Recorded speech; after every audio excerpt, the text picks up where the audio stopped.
Hello everyone! In this video, we will be talking about inverse function, right?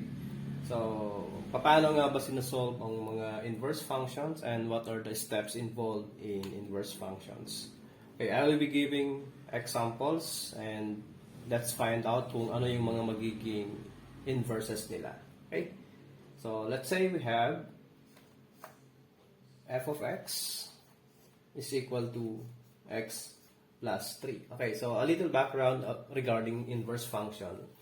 Inverse function is written in a symbol of f raised to negative 1 of x. Okay?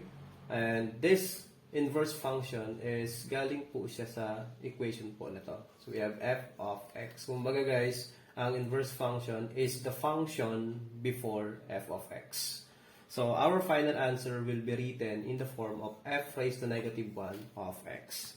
So, also, after natin masolve yung isang inverse function or isang function going into its inverse, we will be checking it out kung talagang yun nga ba talaga ang magiging inverse function niya. There are two ways of checking it.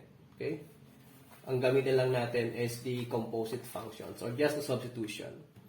Okay, kagaya po nitong example number 1 natin. How are we going to get its inverse? Okay.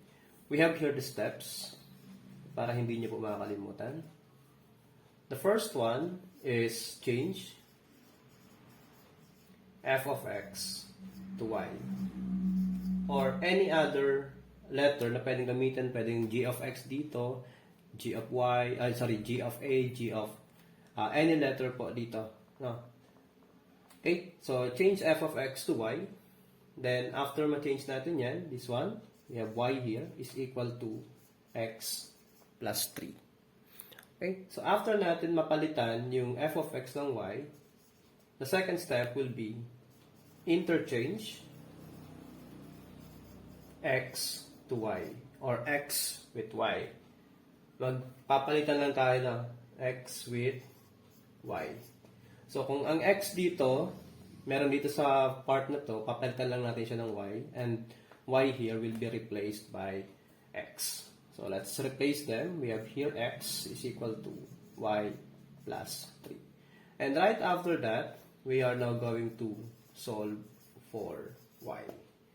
So, since nandito sa kabilang side yung y natin, pwede natin siyang ilagay sa left side or pwede rin po dito sa right side. Depende po sa gusto ninyo. But since pwede lang natin ilipat yung positive sa kabila, we'll be having x minus 3 here is equal to y. Pwede natin ilipat din sa kabila. Transposition method or by using the subtraction property of equality. So since here is already the value of y, 1y, this is now our inverse function. The last step, if this is correct, we are going to undergo checking. Sa checking natin guys, we will be using the what we call the composite function. Okay? So ang composite function is a combination or composed of two functions, meaning yung ito ay pwede natin gamitin na magiging value ng x to the other equation. Okay, so before I forget, solve for y. And after nating ma-solve for y, change it to f raised to negative 1 of x. So since this is our y, palitan lang natin siya in the form of, since ang inverse function is written to f raised to negative 1 of x, dun lang natin siya ilalagay. So yung y dito, lagay lang natin, f raised to negative 1 of x is equal to x minus 3.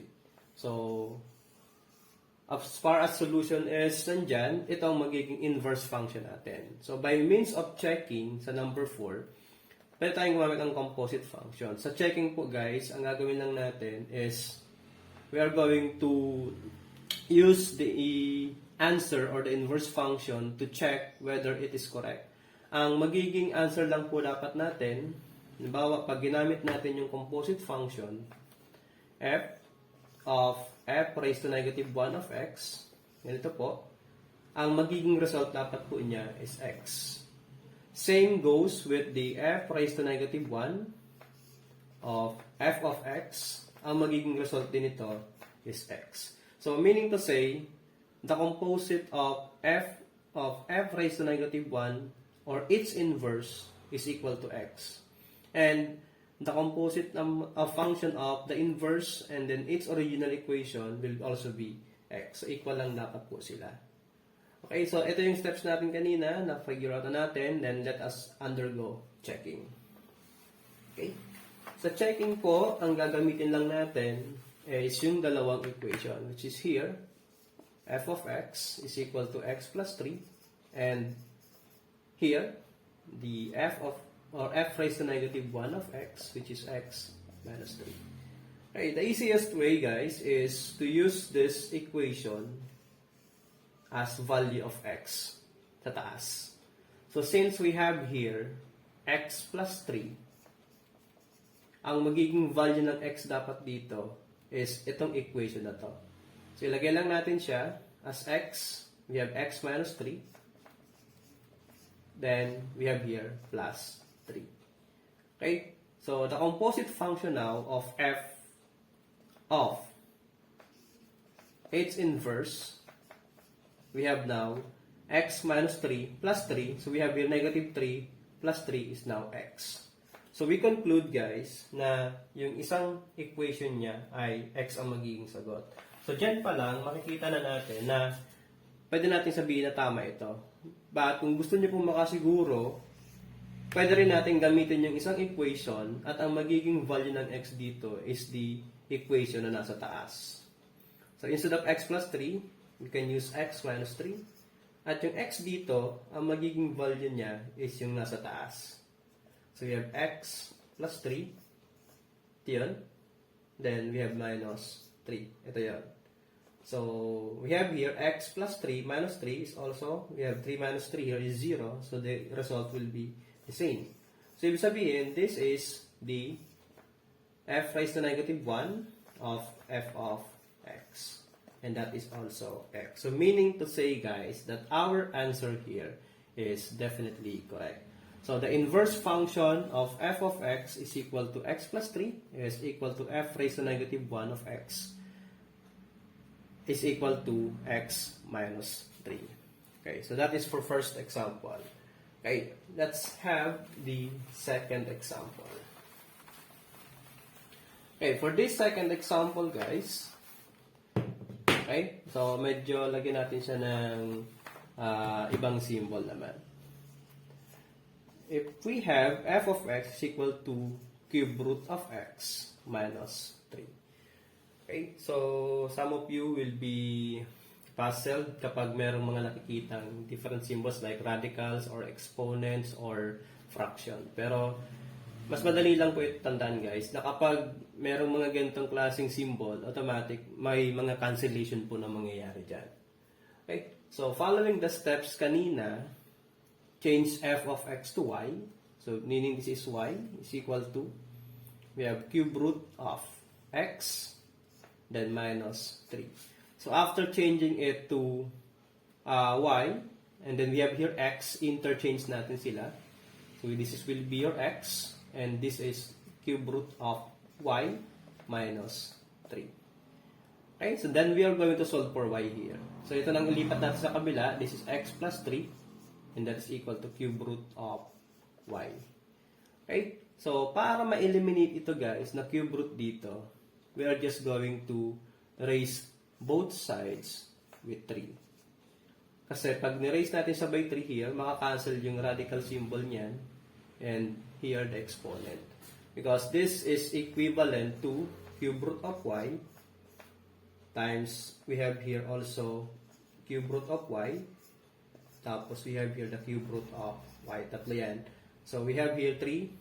This is equivalent to cube root of y cube. So, makakancel na po ito. So, may iwan na lang dyan will be y. Okay?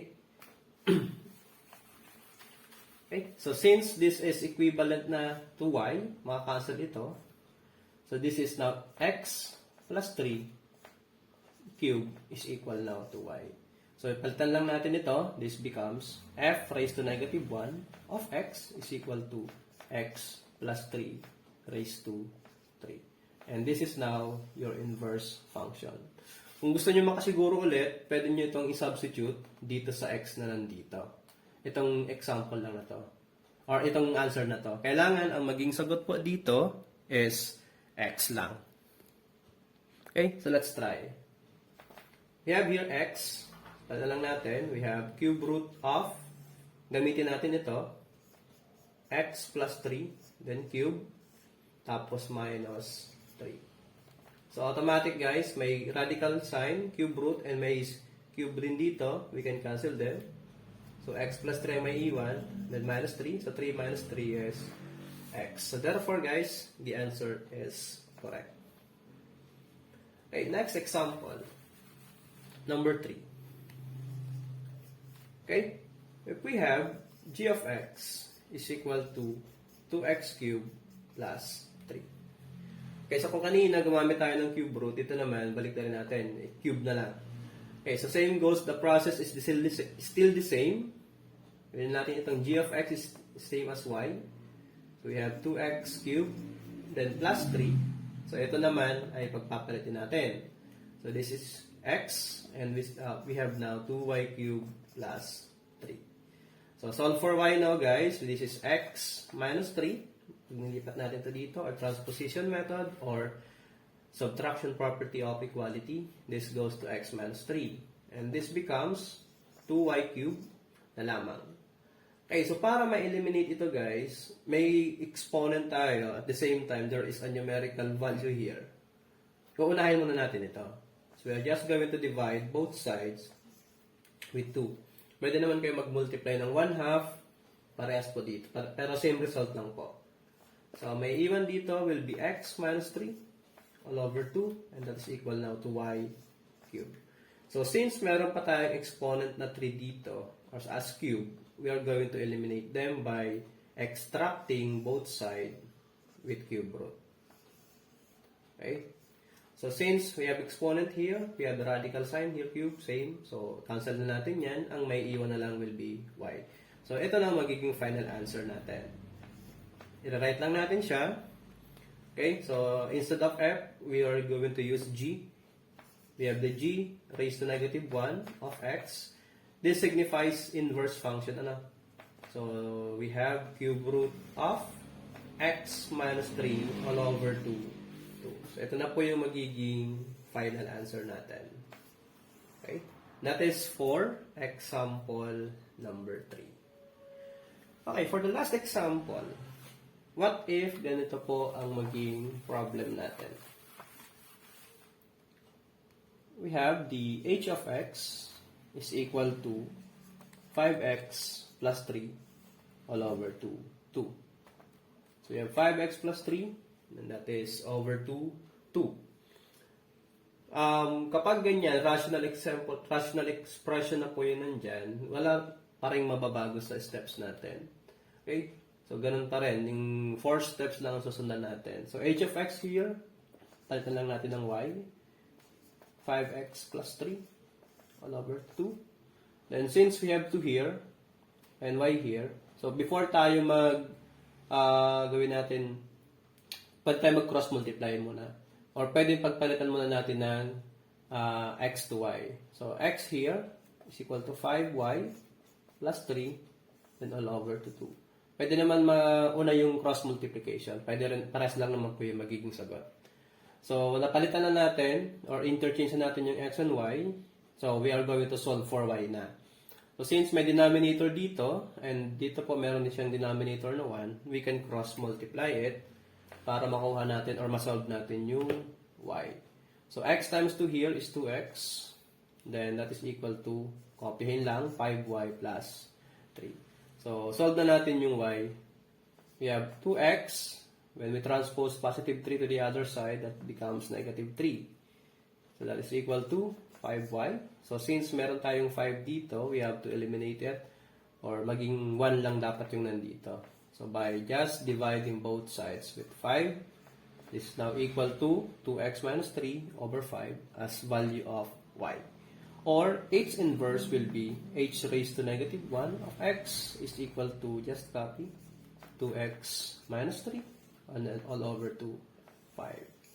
This is now the inverse function of 5x plus 3 over 2, 2. Now, kung gusto mong i-check, walang problema, check natin.